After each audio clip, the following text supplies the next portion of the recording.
hold these truths to be self-evident, that all men are created equal, that they are endowed by their Creator with certain... All right, welcome back to the next episode of the BC Law Just Law podcast. I'm Tom Blakely. I'm here with Samantha Beyar, and we are very fortunate to be joined by two great folks here, two alums, Elizabeth Martin and Jim Warner, who have been involved in recently this series of articles related to mental health and the law. It's a very important topic that we really want to focus on.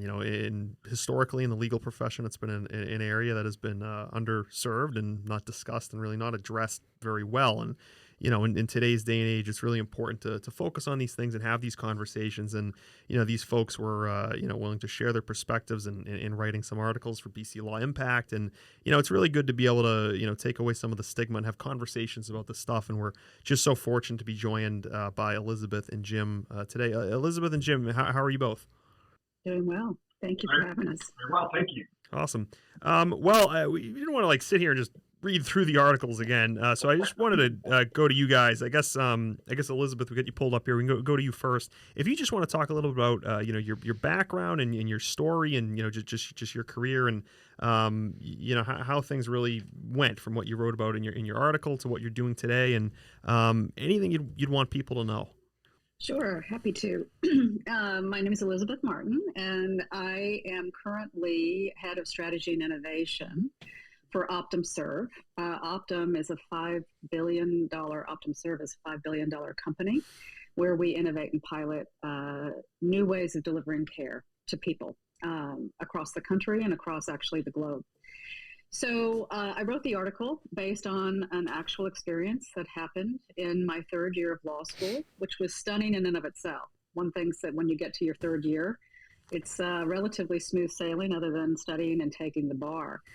So I was quite surprised sort of to be hijacked at that point in my academic career with probably just a few months to go until graduation with a panic attack, where I was confronted with a question on an exam that I didn't know the answer to. Certainly not the first time. I had been able to wing it before. But for whatever reason, at that moment, things converged and collapsed, and I wasn't able to finish the exam. I actually had to walk out and really experienced the first of what would be many panic attacks.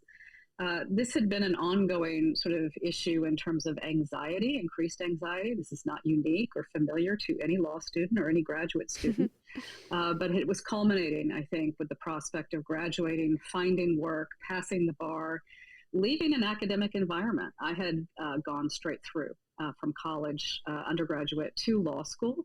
So I was about to step out into the real world, and no clerkship, no sort of extracurricular activities had prepared me for that. And I think everything came to bear in that moment.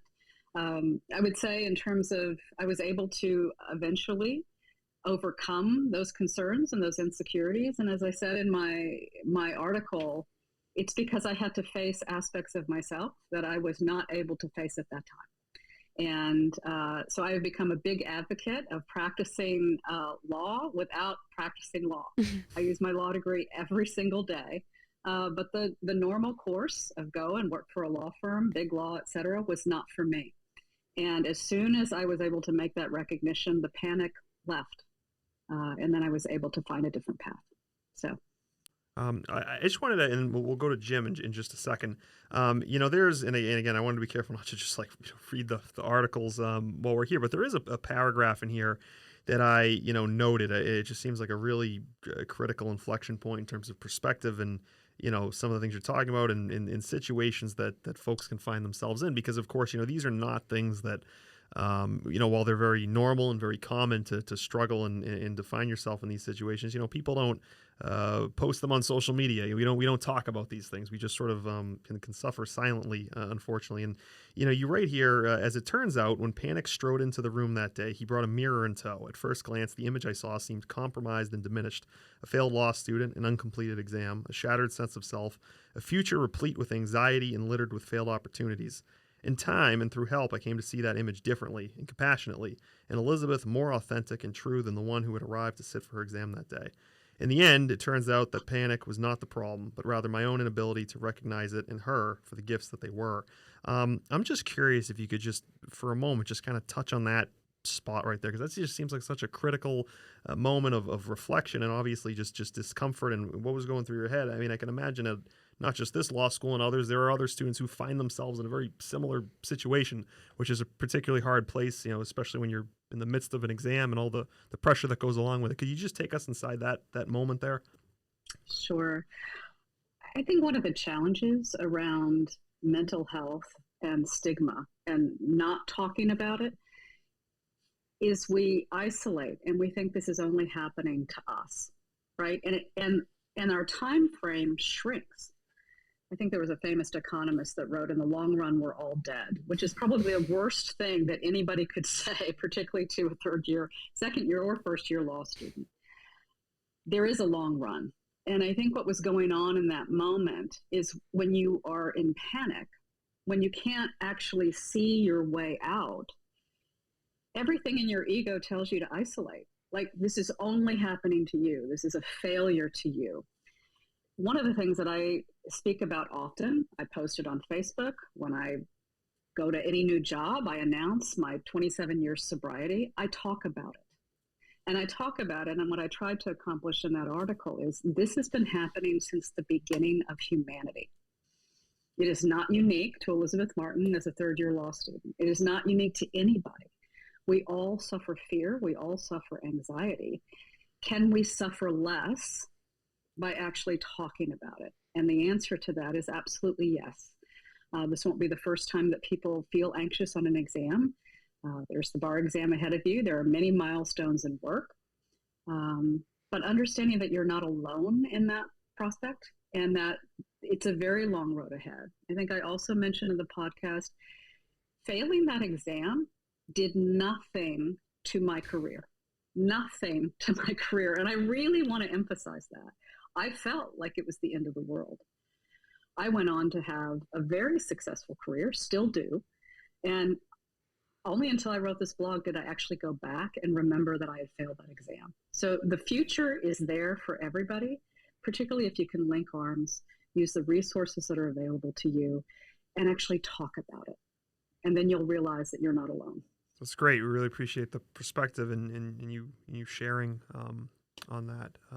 Do you want to go to Jim? Yeah. Sure. So Jim, so we want to go to you next. We obviously, have your story as well, and we're really appreciative of you, like Elizabeth, really pulling back the curtain and sharing some tough times with us. And again, just like with Elizabeth, I don't want to just, reread the blog. I want to, sort of let you introduce yourself and sort of share your story in a way that makes the most sense for you.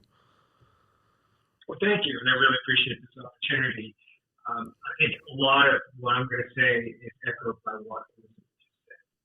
The reason I chose. Jim, if I could just pause for a second, we're not hearing you very clearly. Is there? Are you on a Bluetooth or what is your? I am.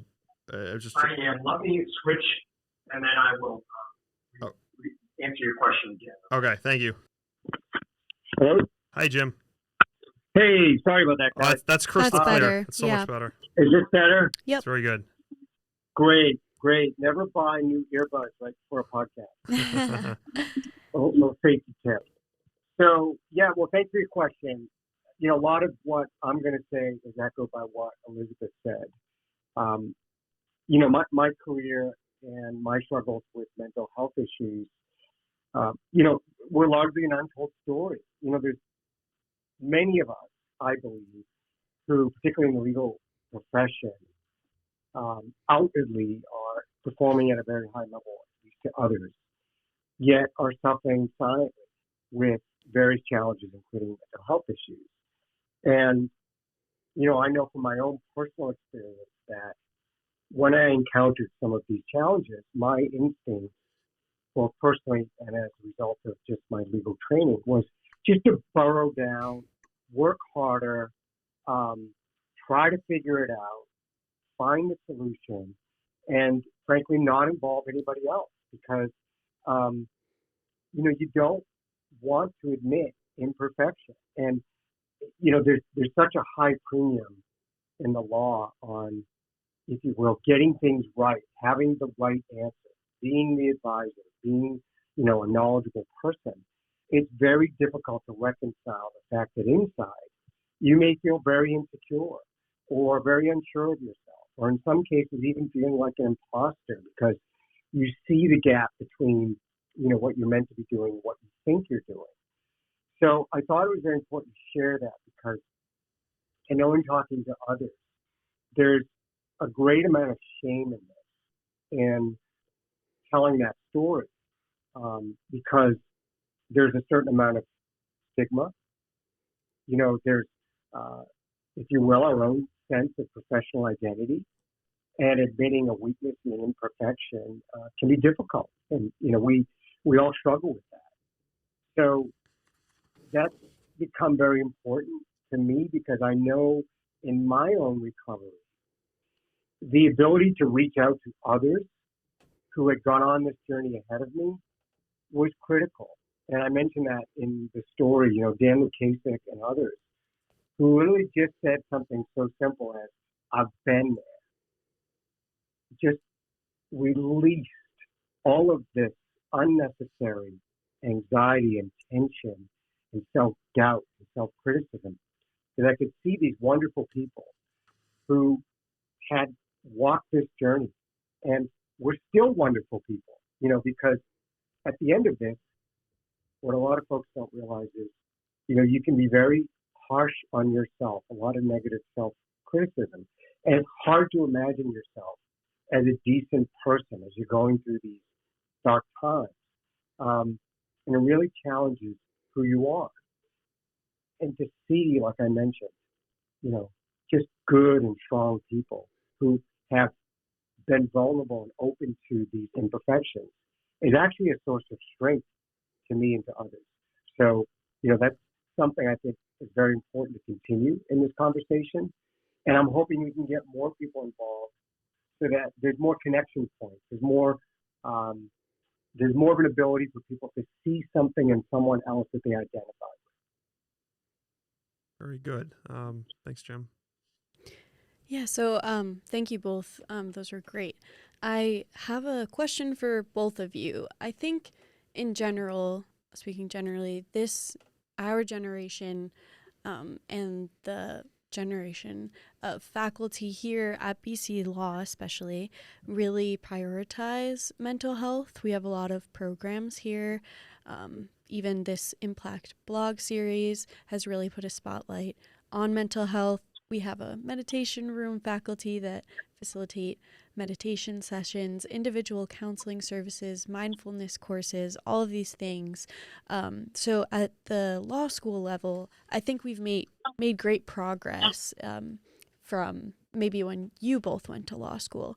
But I was wondering what your experience has been like in the professional world when you are sharing these stories. Elizabeth, I know you said you often share that you are sober, and just what your colleagues' reactions are when you share this with them.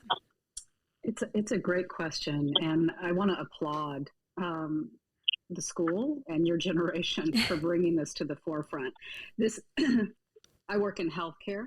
Obviously, we are in the midst of a global pandemic. We're not out of it yet.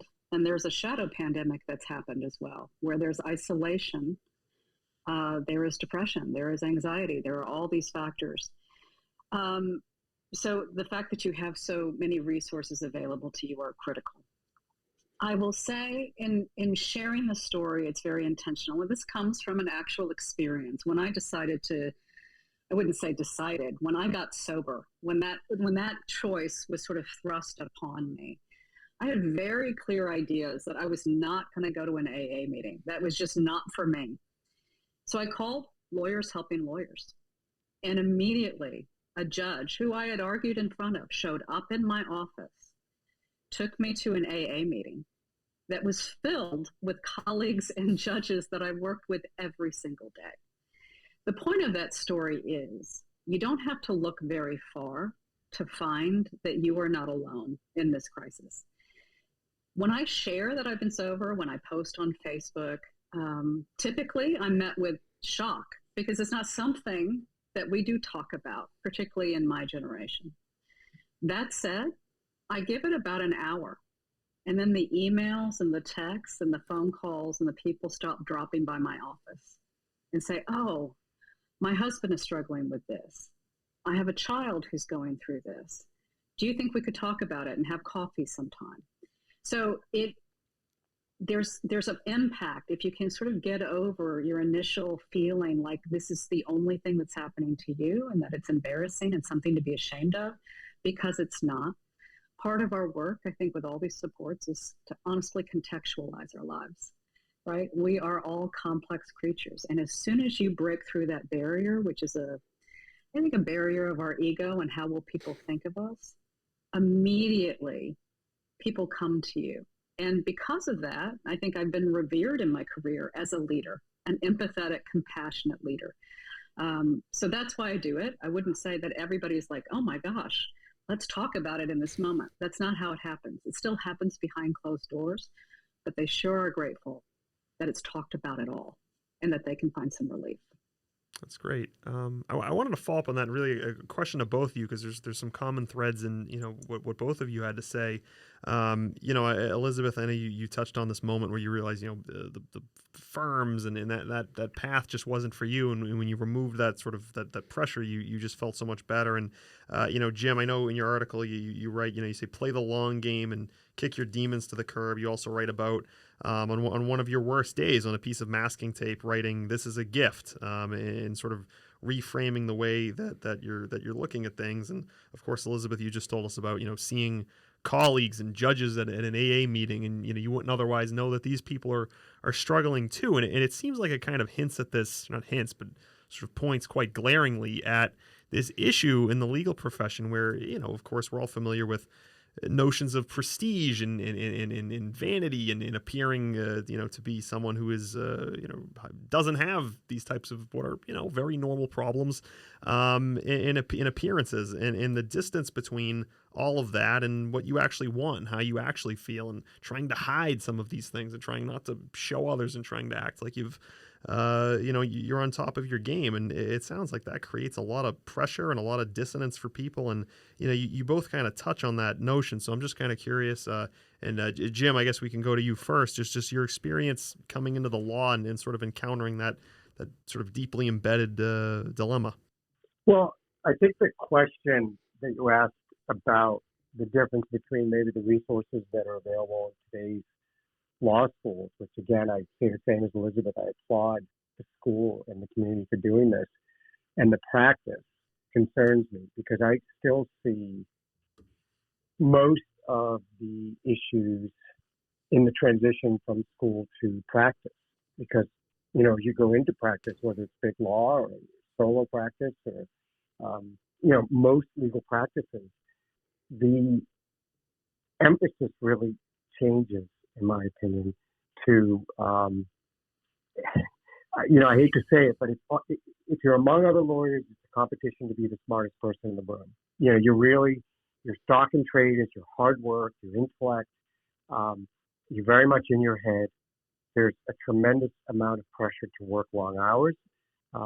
The kind of, if you will, safety net or support systems that you may have developed during school with a little bit more flexibility become harder to maintain. And the stakes seem to get higher, because you're doing this as a profession. You're doing it, for a living. You might be supporting others while you're doing this. So I think, to me, that's where the real need is, because then you're more isolated. You don't have the same community as walking into the dining hall or a common space in the law school and having, people that you can connect with and be in community with. And I think there is where more people suffer in silence. And there's where more people might be less willing to put their hand up and say, I'm really struggling. And the other part of it, in my opinion, is sometimes it's hard to differentiate the struggle from just learning to be a lawyer from the mental health struggles. Because it's hard. What you're doing is hard. You're translating all these academic skills into a practice. And there's going to be bad days. There's going to be very stressful days. How do you distinguish that between something that's unhealthy and ultimately something that would be very damaging to your mental health? And again, I don't know that there's great toolkits currently available in the profession. I do know there's a lot of talk about, bigger firms setting up wellness positions and looking at mindfulness. But from people that I know that are active in this and are talking to those folks, the billable hour still wanes, and it's still at the end of the day, that's going to take precedent. There's a business here, and there can only be so much done to balance what's happening with the struggles of a law practice versus the need to be more aware of your personal needs. So that is something I'm concerned with. Hey, thanks, Jim. Elizabeth, we'll go to you.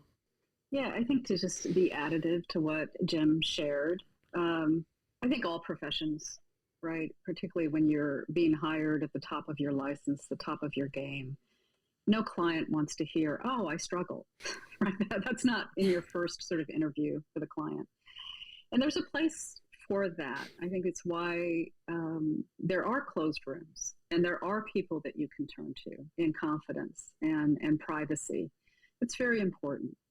And you see that this is a problem throughout our entire culture, right? You often, I'm sure many of us have run into people that we would say, "Oh my gosh, this person is so arrogant, I don't want to be around them." Psychologically, that's a real tell. It masks a great deal of insecurity, right? So that's actually an invitation to actually see if you can access some vulnerability within them and support, right? So I think it's a lot to ask any profession, right? To say, let's talk about this. It's easy for me to go in and do that. I'm at hopefully the relative sunset of my career. And I get to, do a lot of interesting work and supervise hundreds of people. That's easy for me. I didn't start out that way, right? And so using those avenues that are available to us that are private and confidential until you can gain that confidence within yourself to say that my value is all of me, not just part of me. And I think that's the work. I mentioned this in the piece that I did. The work is to integrate those parts of us that we're not particularly excited to have in our nature. But the more we work on that, starting perhaps more privately and then graduating to more public, the more balance as a culture we all can become. Hey, thank you. Hey, guys, this is Jim. Could I add something? Sure, absolutely. Go ahead. This reminded me. Sure. You asked earlier about what it may have been like sharing these experiences with others. Mm-hmm. And there's two things that come to mind that are fairly instructive. One is when I was returning from the first episode of depression in 2009, I remember distinctly my HR VP, who was a friend, saying that what I most likely needed to do is just tell people I broke my leg because they hadn't told anybody while I was out. And I just found that really offensive because I was going to stand in front of everyone I worked with who were concerned because I literally just sort of disappeared one day and they hadn't come back for 2 months. And I was going to tell them a lie. And I was going to tell them a lie to not admit, that I had any struggles or concerns. And so in that case, I opted not to. I did tell them a little bit of what I was going through. And then the second time when I returned in 2013, this was a different company. I decided to be much more open about it. And what I learned, it connects with what Elizabeth is saying about the whole person is, it actually connected me to more people in the business than I had been previously, because suddenly people were sharing their stories of vulnerability. And, I was a little bit more human to them. And I had more empathy for some of their struggles.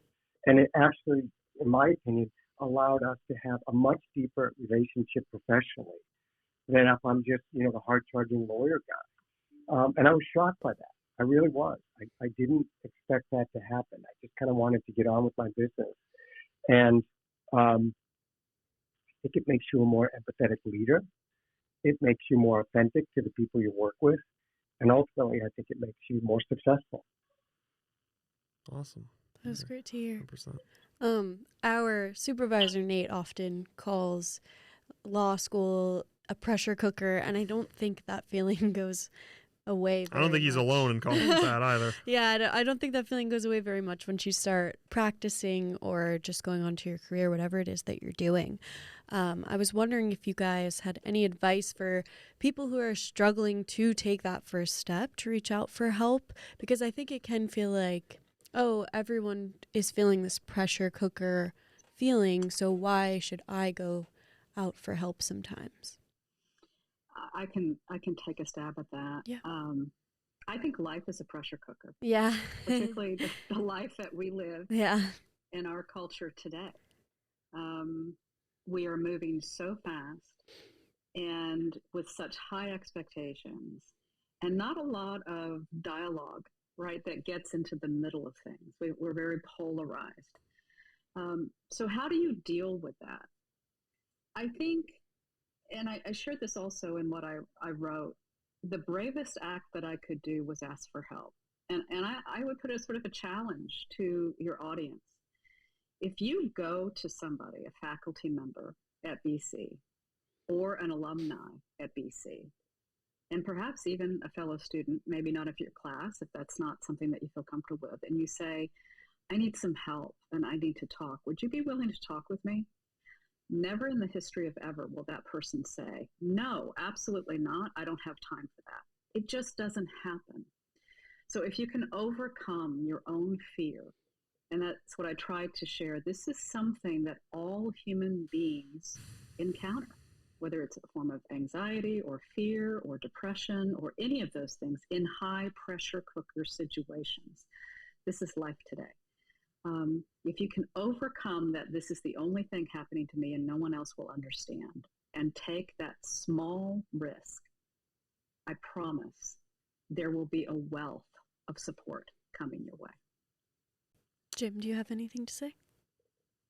I do. I mean, one of the things I know that can be very daunting, you mentioned all the resources at BC Law, and I know this is true in most universities now. It's still very difficult for many people to reach out to someone who might be considered more of a therapist or a professional.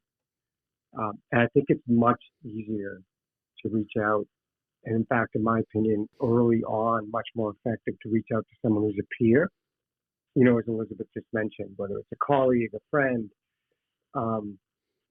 just someone you trust that will understand you, won't judge you, is empathetic, and making a connection.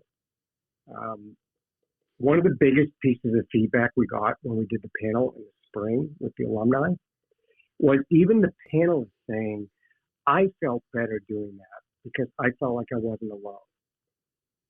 So to me, it's making that first step to establishing a connection, developing a relationship. You don't need to cure anything. You don't need to find answers. You just need to take a step to connect. Very good. If I could just add something Sure, to that, go ahead. because I know there's a big part of people trying to find work. I can't speak for big law. That was not my path. I will tell you, the candidate that tells me about their struggles or hints of their struggles in an interview goes to the top of the list for me. Wow. Because that emotional intelligence, right, that ability of self-reflection tells me so much about how they will be as a worker, as a peer, and as a leader. So I did want to say that there are plenty of professions out there. Optum is one of them as a wellness company. We actually value that. So don't just discount, right, because you think nobody would accept that. It's just not true. Many will. That's great, and I'm really that's really the right philosophy, and it would be great if more and more folks looked at it that way. And I like how you use the term emotional intelligence, because at the end of the day, all these conversations necessitate a certain ability to lean into that emotional intelligence and to connect. And it's really good to hear that there's organizations like that put a value on that, because in interviews, certainly in law school, where you have these very formulaic, like OCI, rigid interviews, people aren't thinking of going in there and talking about their struggles. They're trying to sort of compete and fluff up their plumage and play to their strengths and compete with one another. And so I think that's a really great point. I wanted to follow up on something you both sort of touched upon in at least at a high level, just sort of this distance between, I guess, what you could call the lip service that is sometimes, paid to mental health. It's like, oh, we have these resources and et cetera. And then, Jim, you pointed out, okay, well, we're talking about it. We're trying to do something. But at the end of the day, the billable hours requirement is the same. At the end of the day, the curve in law school, the percent of people that are all fighting, angling, cutthroat with one another, trying to get a particular grade to get a particular job, the structural things seem to stand the test of time. While on the other hand, we're trying to, we've got therapy and therapy dogs, and we've got, not to belittle those things, but at the same time, you have this fundamental tension between the structural inputs to these very real problems, and then, what can sometimes feel like, some window dressing where we're trying to do something, but at the end of the day, those root causes that lead to this seem to still be there. And so as folks who have, you've had careers, you're, much further along than I, we're still in school. If you could just talk about in the profession, the field, some of those structure, and I guess the grading curve obviously relates to school, but if you could just talk a little bit about that tension between some of these structural causes of these issues and sort of an inability, unwillingness perhaps in the industry and in law schools to change those things, versus talking about them and trying to without maybe addressing some of those root causes. Happy to start. Sure. And then Jim would love to hear, the arc of history is long and it bends towards wholeness and wellness. I cannot speak enough about the change in the generation, right, that you all are sitting in, many of you in law school today, and the willingness to talk about it. And I interview and hire most people right out of school, most people right out of graduate school. And resoundingly, people are talking about it and, more importantly, demanding it once they get hired. I share that because you're right. The structures are deep and rooted. We have one of the oldest professions in time, and it takes a while to change those things. But in the last 5 years, and then in addition, COVID has been a game changer for everyone. It took what was status quo, threw it out, and leader teams all over the world are sitting there going, we've got to do this better, right? Remote work is one of those examples. Before COVID, United Health Group was one of those. Absolutely, you can have some telecommuting, but the preference is to be in the office. That's game over. That's not what we need. That's not what our employees demand. So if we want to retain talent, we have to get up to the standard that you all are setting for us. And that's power. I don't think you have gone to law school just to do billable work. You've gone to law school to make an impact in people's lives and to make a difference. Continue to use that in the jobs that you experience. There are always employee action groups, other types of committees that you join every time, people take on new employment. And we are listening in ways that we haven't listened to before. There is power in that and power in your voice. And if you can't share individually, I totally understand there's power in those groups, because people are paying attention today and actually acting on that advice more than I've ever seen, and certainly in the 30 plus years that I've been working.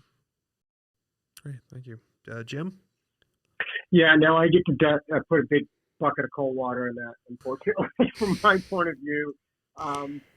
So for the last 20 years, I've bought legal services. I've been in-house and I hire attorneys to do various work for us. I've done a lot of acquisition work. And I think for a significant portion of private practice, this structure that you mentioned is embedded and it's not going away anytime soon. And I think that's just something people need to have their eyes wide open for, right? So, and I think there's a dynamic in the marketplace. It's almost like a codependency between clients and their lawyers, where the bigger firms will always be set up so that it's 24/7 access, constant availability, constant interruption of people's personal lives. And there's just too much money at stake, they think, to dare change the model, to be the first. And, I see that in various businesses that have been in, so it's not just one industry, but I've seen that from the point of view of these associates who can't make plans to see friends, family, attend birthdays, anniversary dinners, because they're going to get called into a deal, or to do something as foolish as draft an NDA because it has to be out tonight. So I'm a little skeptical and cynical about that. Having said that, my advice, and this dovetails a little bit to what Elizabeth was saying, is there's probably a bigger opportunity for lawyers to demand more. They may just not be able to do it in that environment. There is more recognition in different areas of legal practice and outside of legal practice where you can be a whole person. I think it would be very difficult to do within a big law environment, or an area where your primary focus is going to be billable hours and commercial success. I just think the legal profession, through an utter lack of imagination, has failed to come up with a billing model that allows for it. And if I step back, so 2 jobs ago, I was in the manufacturing business, and we were lean and mean, as manufacturing is, right? So manufacturing is based on productivity. You look at every single aspect of making a product, whether it's raw material, energy, you look at quality, you look at packaging, you look at shipping. And in some respects, it's a pure exercise because everyone's attention is on how to make it at the highest quality for the least amount of cost in the least amount of time.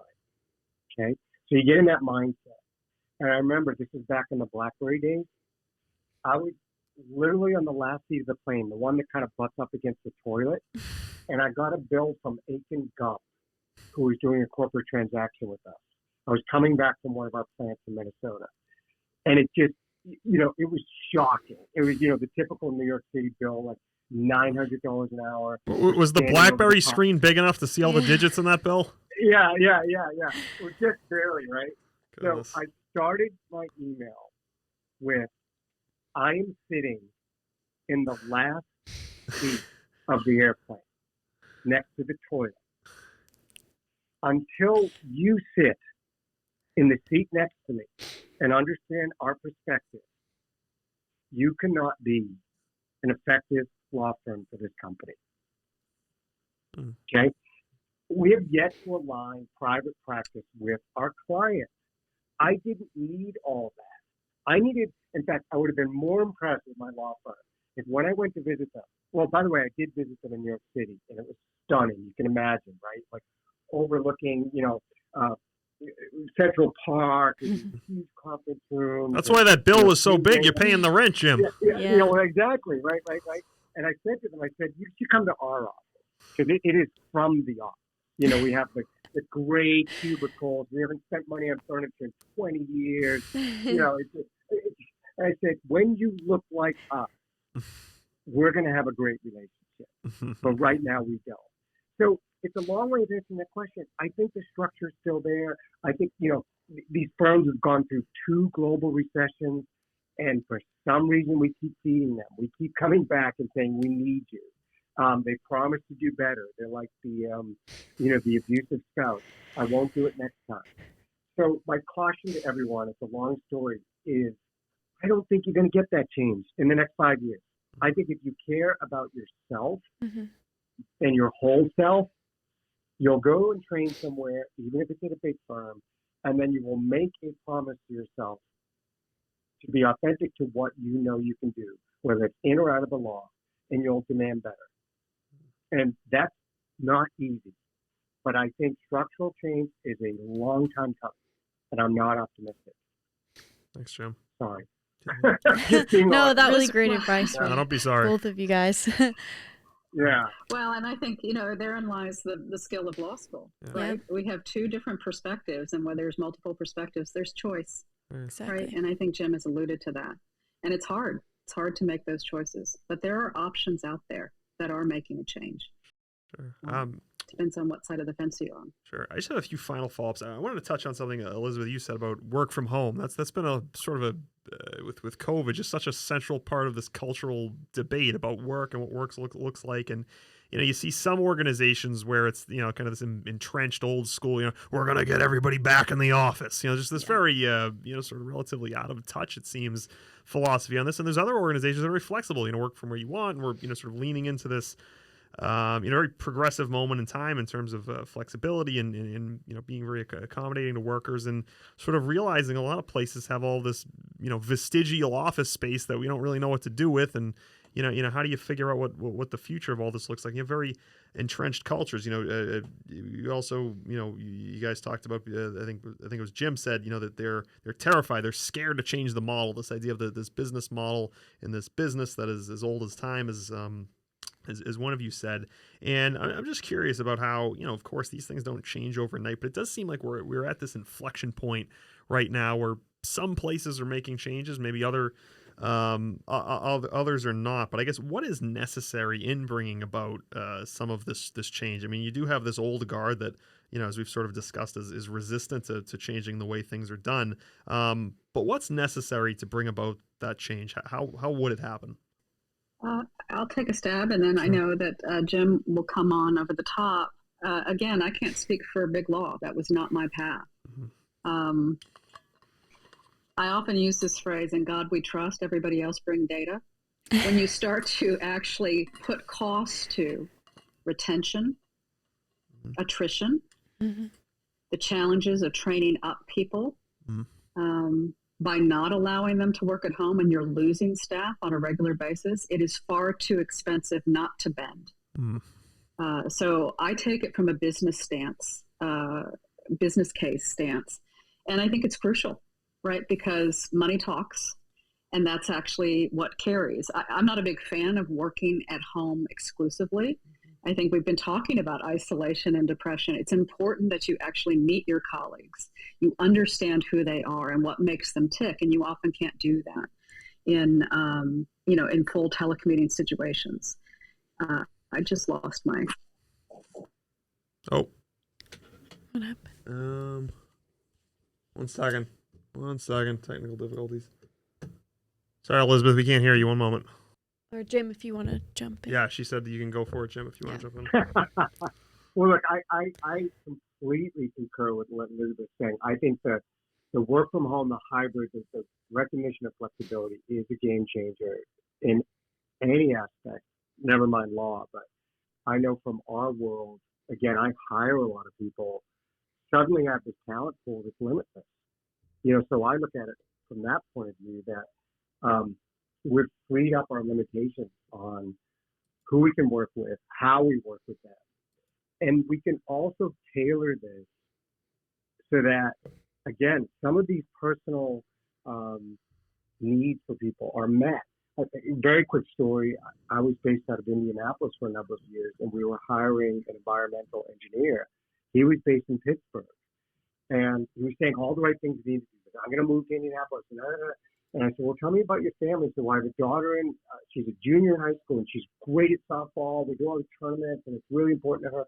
And my wife is a middle school principal. And, my dad lives down the street. We grew up in Pittsburgh, and my son's in college, right over the border in Ohio. And I'm like, why are you moving? And he just kind of looked at me and said, no, look, I don't want you to move. It sounds like you're going to uproot your entire family just to please me. You have roots in that community. If I gave you the option to stay in Pittsburgh, you're going to have to get on a plane a little bit more often. We're okay with that. We'll pay for that. Could you do that? And it was just like this weight lifted off him because he was trying to say all the right things. I said, no, I want you to be happy.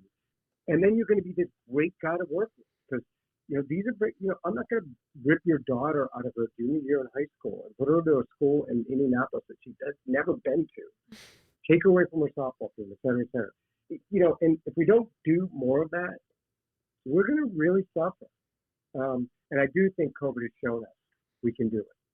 So, yeah, I think that's part of the solution. I think there's more opportunities for lawyers to not need the infrastructure so they can be more independent. so less dependent on maybe joining a bigger firm or being part of a bigger organization. So the barriers to entry to compete are lower. And I also think, as I mentioned before, there's ways that you can be geographically in an area that's preferable to you or your family and practice somewhere else. So that's got to be a huge factor. Very good. Elizabeth, are you back with us? Can you hear us? I can hear you. I'm Excellent. not sure you can hear me. No, we Yeah, got you you're good. loud and clear. Great. Okay. Well, Jim had a good answer for us there. Sam, do you have anything you want to say at all? No, I think Okay. I'm all set. Good. Well, just one last question. And again, we thank you both so much for sharing and, Yeah. and just kind of being kind of vulnerable with us and sort of giving all this to us, because at the end of the day, we're talking about something that's very stigmatized and conversations that folks often don't want to have. Right. And I think you talked about us demanding things, when we become associates or whatever career path we enter into, but you guys being leaders and you're also demanding things for us, I feel, and different things for the upcoming generation. So I appreciate that so much. And I know a lot of people definitely appreciate you. For sure. Just the very last thing I wanted to ask, Jim, you told the story about, when HR told you to say you had a broken leg, and in other words, to lie and not, just be transparent about, what was going on. And I think you said that took place in 2009. I'm just curious, first of all, that just sounds like just a terrible experience to have to go through, and having to, try to have to be dishonest about, what's going on and having to go through all that. I'm just curious where things stand, today, some 13 years later, after that, and if you believe, being in the field, if we are getting closer to a place where maybe you wouldn't have to say you had a broken leg and you could talk about what really happened, and if we're not quite there and maybe everyone's not there, how we get there and what that could be like. We're not there yet, if I'm being honest. I think that we're further along. I think, again, the more people that share their stories of vulnerability, imperfection, struggle, the closer we'll get. I do think there's still a premium on keeping those things to yourself in the workplace, whether it's law or otherwise. I think, there's a perception that showing weakness will erode confidence maybe in your work or put your position at risk. Again, I think the way to combat that is we have to teach our leaders from early on, even in middle management, as they're moving up the ranks. How are you people? What do you mean? How are your people? Yeah. What do you mean? Oh, well, do you check in with your people? The people that work for you. Do you, how do you keep up with them? How do you connect to them? How do you talk to them? Well, they just do their work. No. Do you know when one of the people you work with is having a bad day? Are you aware of that? Are you aware of things that are important to them outside of work without being nosy? But you understand if there's something that maybe is causing them concern. And, do you know the whole person? Are you developing them so that they can be successful in this role? That to me is huge, because you're leading them. You're showing what it looks like. And if you get that from a person who is your leader, you're going to feel a lot more comfortable. And that's something we tried to model in my workplace. Instead of just doing performance reviews, it was finding out about the whole person is critical. Good. Thanks, Jim. Elizabeth, do you have anything to add on there, or should we call it? No, I can add a couple of things. I agree with Jim. We're not there yet. This is going to take a while. I will tell you some of the signs that we're seeing that make a difference. We are starting to see, certainly in my line of work, far more federal procurements, requests for proposals for initiatives and programs dealing with mental health and wellness and resilience coming out of the federal government. And why that's important is often the federal government spends money prior to commercial industry, right? So change is happening. And I will say that, performance still matters. right? We all went to school. We all want to perform. And we can't just focus on wellness, to the exclusion of anything else. Performance is important. I think the message is it's not the only thing that matters, right? And your performance is intimately related to how you feel about yourself, and the psychological safety and supports that you feel that you have in your life. So I think while there is a tremendous amount of effort going on to sort of help shore up the performance of our employees, nothing can replace the shoring up of yourself. With peer support, your friends, other trusted advisors. I think it's a critical. So it's always a balance. Thanks, Elizabeth. Sam, you want the last word? All said. Thank All you set. guys so much for being here and sharing with us. Sure.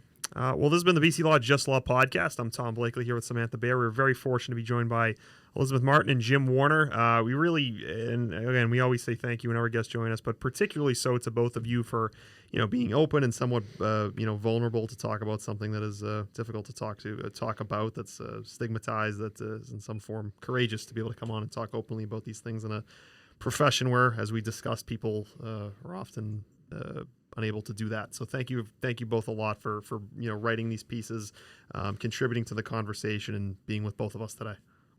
Thank you. Thank you very much. Thank you for having us.